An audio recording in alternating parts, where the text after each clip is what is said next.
Pokemon faints, it dies. Catch one Pokemon per route and nickname it to set up for emotional trauma.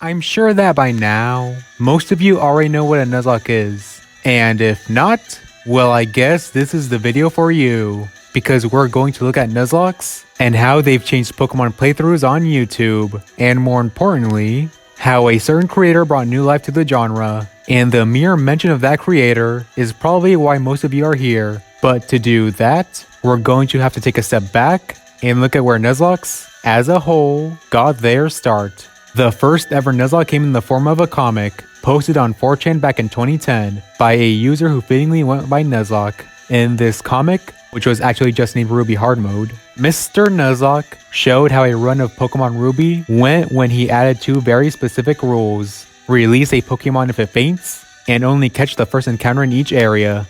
And even though it wasn't written as a specific rule, it's common practice for you to nickname your Pokemon in a Nuzlocke. This way you grow more attached to them, making it hurt more when your Furret dies because a Murkrow knew pursuit.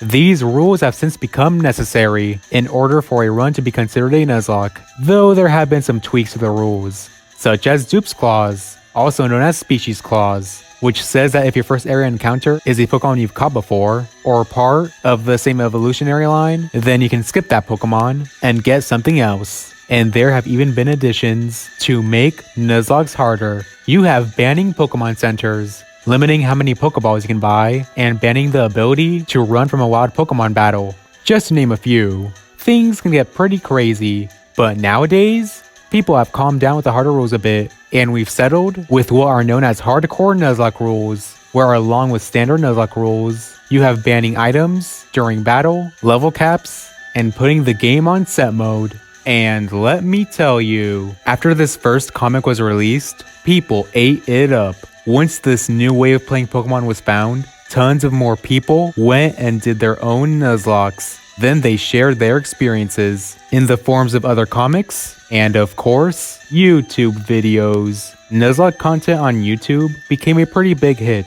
You had tons of Nuzlocke playthroughs, and not just of the vanilla games. When it seemed like audiences were getting bored of watching the same games get Nuzlocked, creators adapted. You had fan games, and you also had randomizers. However, even with this, Nuzlocke content, once again, started to fall by the wayside. It still performed well, as good as playthroughs of new games in fact, but it seemed clear that Nuzlockes were still pretty niche. It was just something you did when you needed easy to make content that could be uploaded at a consistent pace. This was until one fateful day on November 10th, 2019, a small creator that no one had heard about uploaded an animation of her first Nuzlocke. This creator was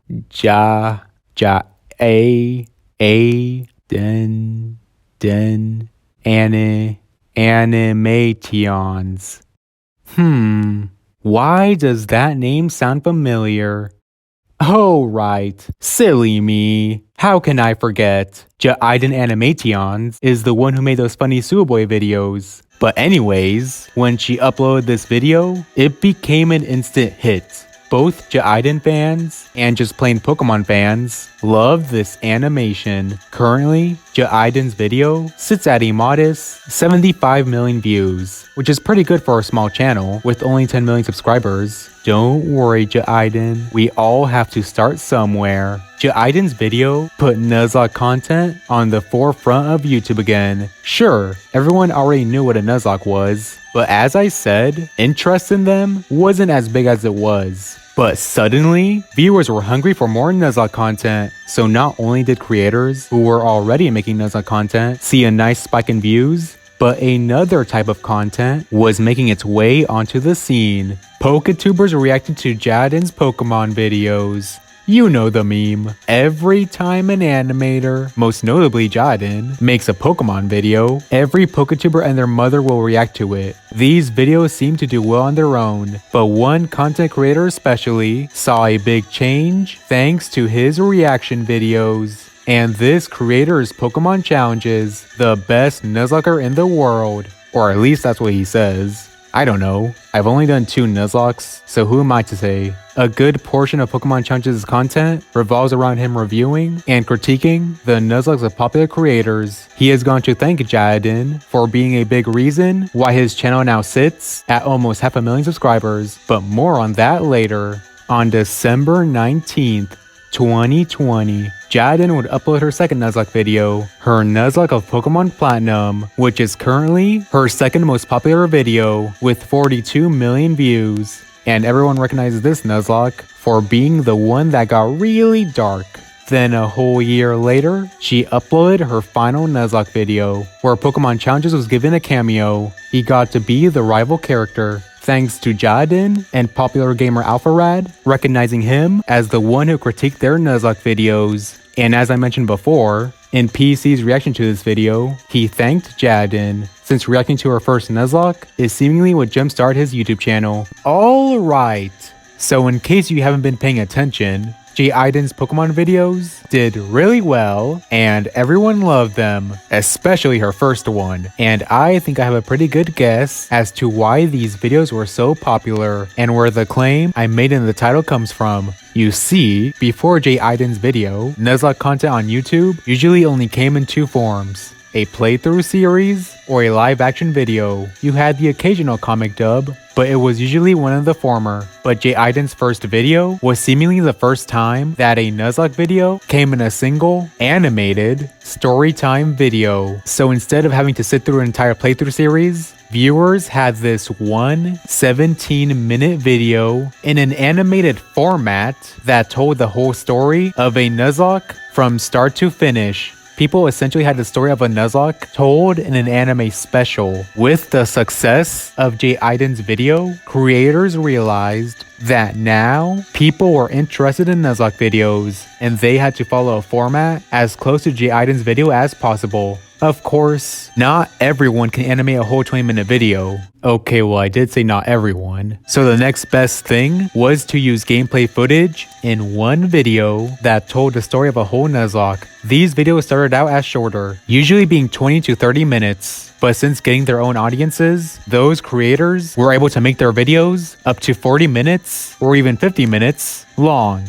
But it didn't stop there. Remember back when I mentioned that Nuzlocke content on YouTube had to get more creative in order to keep people hooked? Well, the same thing happened again, but on an even bigger scale. Not only did you have Nuzlockes of randomizers and fan games, but you had the birth of Nuzlockes with certain restrictions on them. You had monotype runs, trait evolution runs, gift Pokemon runs, Pokemon color runs, and now another popular creator named Salty DK Dan has changed the game even more with his friend lock. And all of this started when one bird-loving animator played a Pokemon game, and she even Nuzlocked the same game that the very first Nuzlocke was based in. Can this be more poetic? So yeah, one animator who just wanted to play a Pokemon game in an extra spicy way ended up making an incredible video that snowballed into a content boom that jump-started the careers of both established channels and new channels alike. Nuzlocke content on YouTube has once again calmed down, but that doesn't mean that it's going anywhere anytime soon.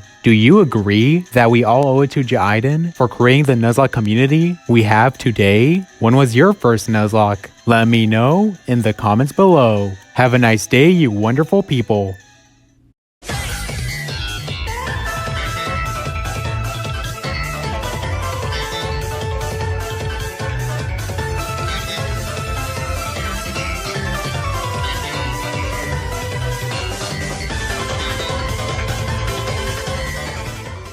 If I make a bucket, I can milk them. I can milk you.